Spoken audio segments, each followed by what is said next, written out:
Hi, I'm David Cantor with the law offices of David Michael Cantor, and welcome to my blog. Today's topic has to do with the case of Kentucky versus King, which was recently argued in the U.S. Supreme Court. Basically what happened is this case deals with a warrantless search of an apartment and the reasonable expectation of privacy.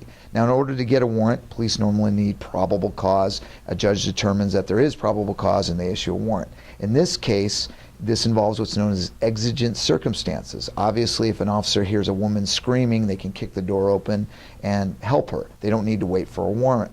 In this case, the police were chasing a suspected drug dealer. He was running through an apartment complex and disappeared. The police heard movement in an apartment that they thought he was in, knocked on the door, and heard lots of movement going on. They then kicked open the door, found Hollis King inside with drugs. Turned out he wasn't the guy they were chasing, but they arrested him anyway.